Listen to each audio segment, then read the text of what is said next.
Hello everyone, welcome to my YouTube channel Renu Mittal coaching classes. कैसे हैं आप सब।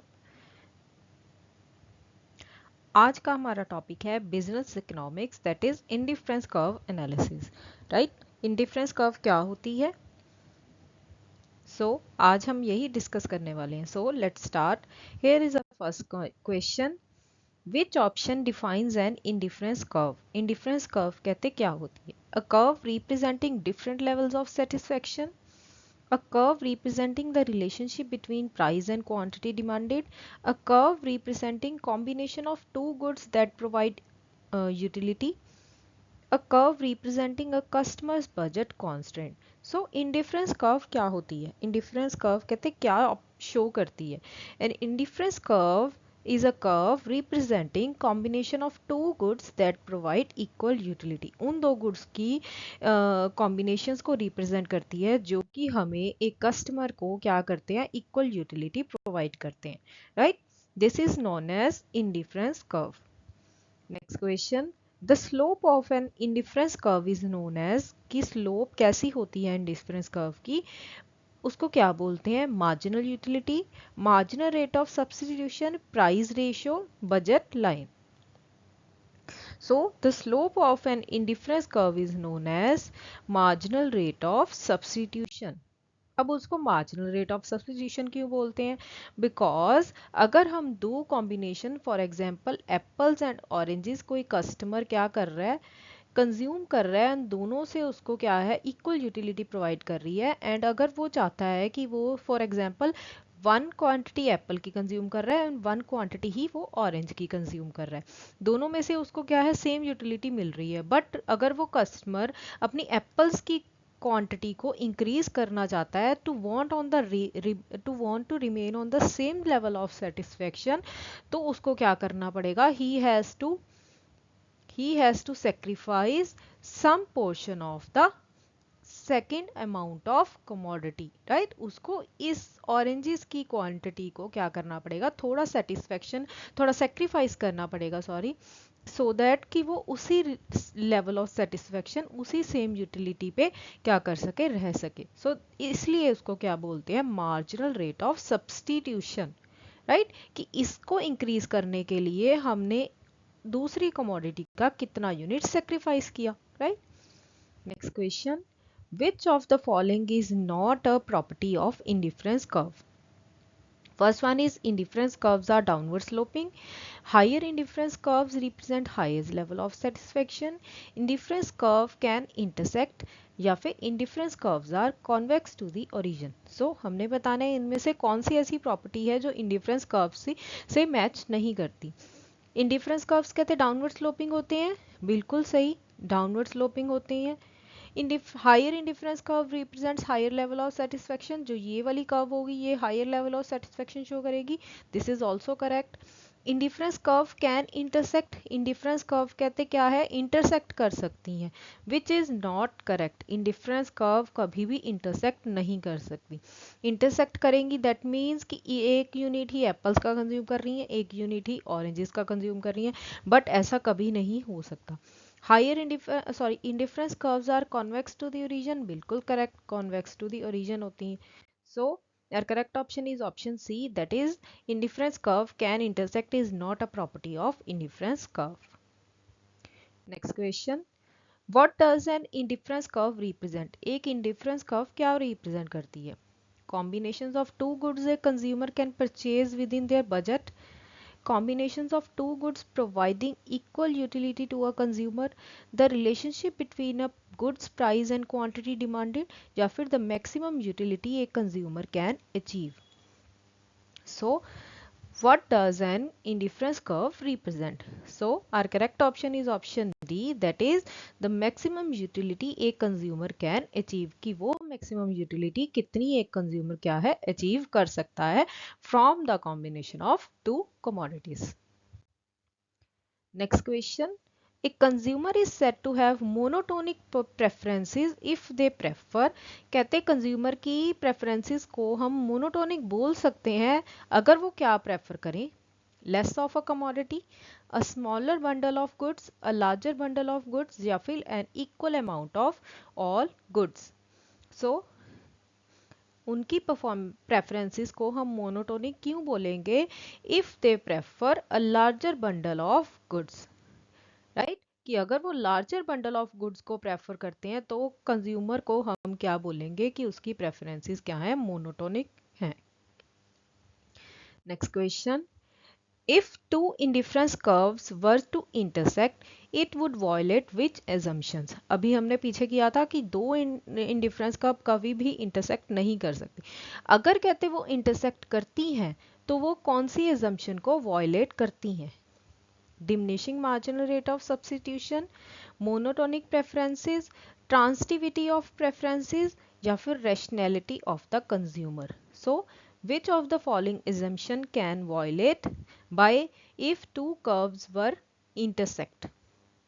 So correct option is option C, that is transitivity of preferences. For example, A is equals to B, B is equals to C. This cannot be possible in indifference curve. So ये क्या है? इस assumption को क्या है? violate करती हैं। Next question, the marginal rate of substitution is constant for which type of goods? कहते हैं जो marginal rate of substitution है जो कि हमारी indifference curve है वो constant रहेगी किस type of goods के लिए? normal goods, inferior goods, perfect substitute या फिर perfect complements? So कौन सी goods के लिए क्या है हमारी marginal rate of substitution constant रहेगी? The marginal rate of substitution is constant for perfect substitutes, जो कि एक दूसरे के क्या हैं? perfectly substitute हैं। उन goods में जो marginal rate of substitution है वो क्या है? constant होगी। Clear? Next question. If the price of both goods in a two good model increases by 50% and the consumer's income also increases by 50%, what happens to the budget line? Right, कहते एक model है जहां पे एक consumer दो goods को consume कर रहा है, टू गुड मॉडल, राइट, और दोनों के प्राइसेस क्या है? 50% इंक्रीज कर गए। फॉर एग्जाम्पल अगर वो 1 रुपी के थे तो अगर उसमें 50% चेंजेस आए तो वो 1.5 के हो गए, राइट, एंड कंज्यूमर की इनकम भी 50% इंक्रीज की, then what happens to the budget line? तो बजट लाइन पे क्या इफेक्ट होगा? It shifts outwards and become steeper, it shifts outwards and become flatter, it shifts inwards and become steeper, या फिर it remains unchanged? So our correct option is option D, that is it remains unchanged, because दोनों में क्या है? 50% changes आ रहे हैं तो जो हमारा बजट लाइन होगा उस पे भी कोई इफेक्ट नहीं होगा। it remains unchanged. Clear? Next question. The tangency point between the budget line and an indifference curve represent, कि जो tangency line होती है budget line and indifference curve के बीच में वो क्या represent करती है? Maximum affordability for the consumer, the point where the consumer's utility is minimized, the consumer's equilibrium point where utility is maximized given the budget, the point where the consumer is indifferent between any two goods. So जो tangency line होती है between the budget line and the indifference curve वो represent करती है the consumers equilibrium point, जहाँ पे utility क्या है? मैक्सिमाइज्ड है, also given the budget, right, कि कंज्यूमर का इक्विलिब्रियम पॉइंट रीच हो चुका है जहां पे उसकी यूटिलिटी सबसे ज्यादा मैक्सिमाइज्ड है और विद इन द बजट, जितना उसने बजट बनाया हुआ था, right. Next question, if a consumers income increases causing the budget line to shift outwards, right, कि कंज्यूमर की इनकम इंक्रीज हो रही है जिसकी वजह से उसकी बजट लाइन क्या है? आउटवर्ड शिफ्ट कर रही है, but they consume less of good X and more of good Y, then good X is an, right, कि वो क्या कर रहे हैं? दो गुड्स कंज्यूम करता था कंज्यूमर, गुड एक्स और गुड वाई, बट उसकी इनकम इंक्रीज होने के बाद उसने क्या कर दिया? गुड एक्स को कम लेना शुरू कर दिया एंड गुड एक्स को वाई को ज़्यादा लेना शुरू कर दिया। सो उस केस में जो गुड एक्स थी वो क्या है? नॉर्मल गुड है, इंफीरियर गुड है, गिवन गुड है, या फिर सब्स्टिट्यूट गुड है? सो उस केस में अगर एक्स गुड कंज्यूमर ने कम लेना शुरू कर दिया, then X good is treated as an inferior good. तो वो गुड क्या होगी? इंफीरियर गुड होगी। Clear?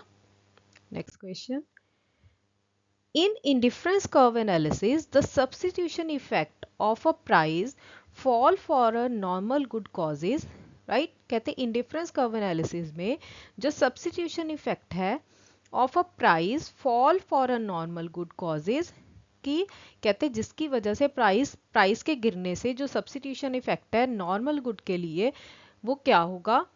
N increase in consumption of the good, a decrease in consumption of the good, या फिर नो चेंज इन कंजम्पशन, या फिर an increase in consumption of the other good. So our correct option क्या होगा? Our correct option is option A, that is an increase in the consumption of the good, right?